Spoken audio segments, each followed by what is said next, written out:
Hello everybody. Today we're back with the second part of the PSA return that is also part of the other one that was delayed, but we're going to disregard that. So this is the full Pokemon stuff, most of Surging Sparks and a couple other little ones. Just for a kind of a heads up, I did already sell, we sent out the Pikachu that we did pull from Surging Sparks, sent it out, and somebody already asked me and I already sold it. So I don't even have a chance to record it.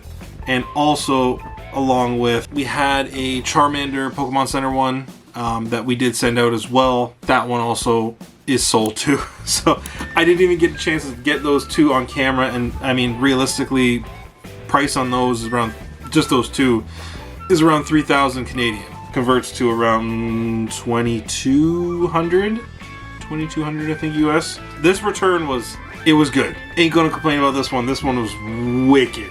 Like, really wicked. So, let's get into it. You can see what we got here. We got 2 stacks here. So, there's 31 cards here, and I've already sold 2 of them. So, there was 33. So, it is a good number. Let's get into it and see what we got. So, we have a couple of Pokemon Center, or no. These are just the regular, I think there was both of them sent out, but. So, we have 10s to start off the board. So we're already good on those ones. We have an 8 for some reason on this. I don't know, whatever, doesn't matter. Pokemon Center ones, 10. So that's big money all day right there. Ain't gonna complain about that one. That's wicked. So we got 10.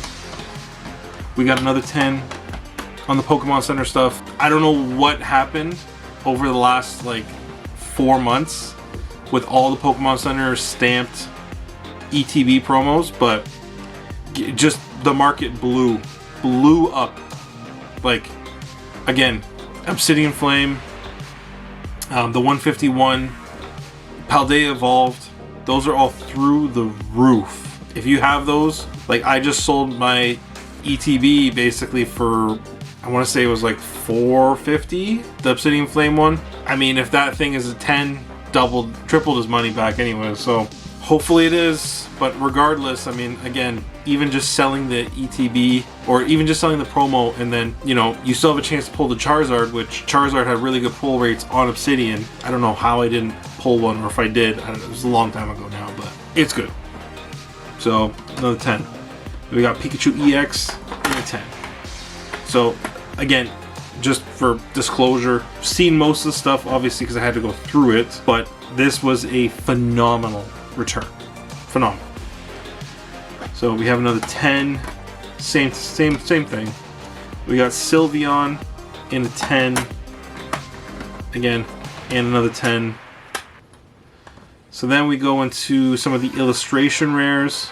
10. Like, there was definitely a lot of 10s. Again, the 8 so far is basically whatever at this point. So we got Latios in a 10. We have Phanpy in a 9. I mean, at this point, I don't even know if this one's really worth even just selling it in this. Just basically just take it out and sell it as is. We have Dog Trio in a 10. Wicked card. Wicked card. Like, the artwork on this was fantastic. They know what they're doing now. It's finally come to that sort of thing where in the beginning stages of Scarlet Violet, they had a few cards kind of put into a lot of the sets, and it never really made it back into good artwork, cards that really were in demand. Again, this is Doug Trio. There's nothing crazy to this, but the artwork makes it. It just does. Just does. Even the Skarmory, look at it, 10. Phenomenal. Beautiful artwork. So then we go into Slakoth. Again, this is like people's inner animal right here. In a 10. Beautiful. Look at that. And then we got Durant in a 10. Like, this set, wicked. Like, it's just awesome. So we're going to start off the second set here. We got Executor.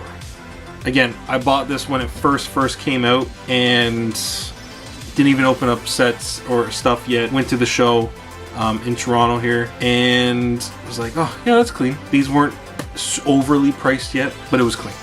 So and it's a 10. It's beautiful, awesome.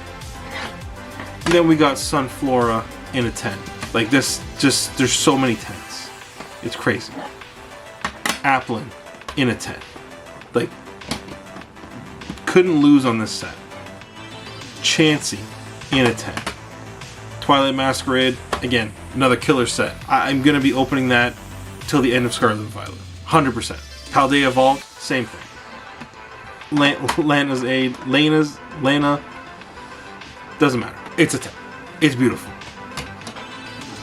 Pikachu in a 10. Phenomenal.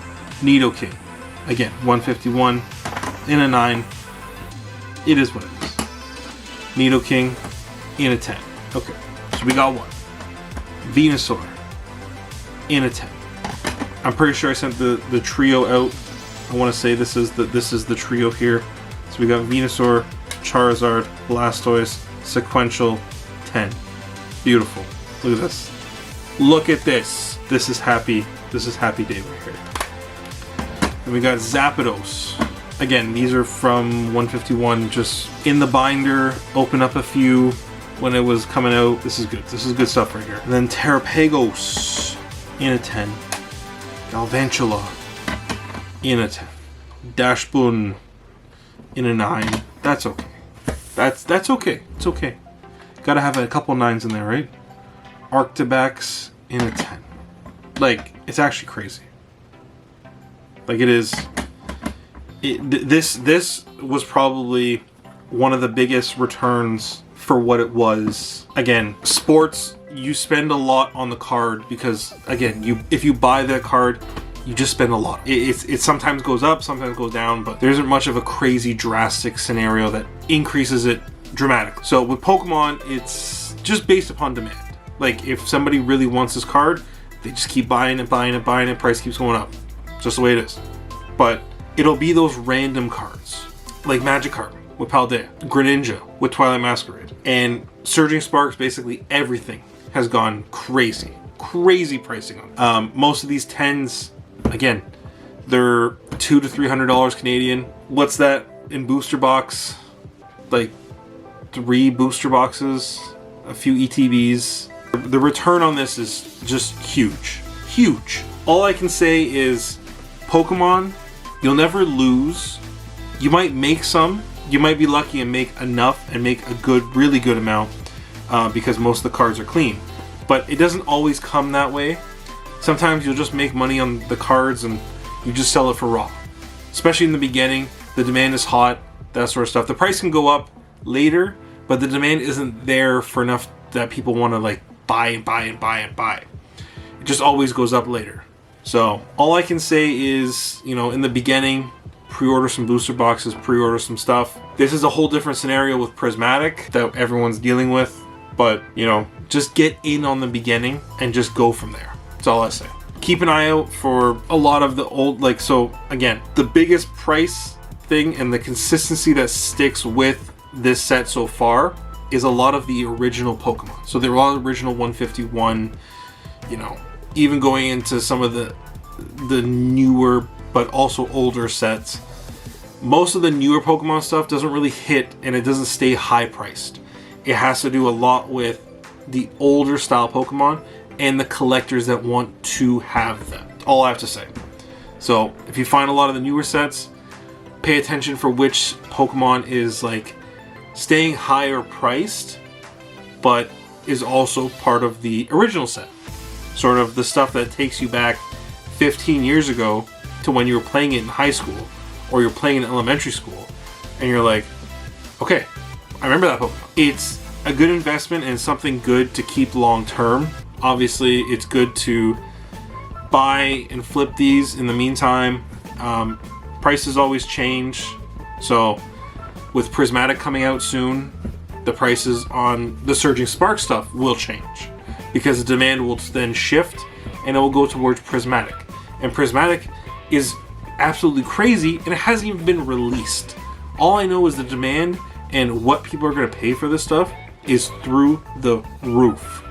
So good luck with people. That's all I got to say. I ordered 6 ETBs and I'll see what I can get my hands on, but my goodness, I know the demand is going to be like astronomical. It's going to be huge. So, but again, in the meantime, thank you for watching. We appreciate the love. If you like what we're doing, like, comment, subscribe. All I can say is thank you. Have a great day. See ya.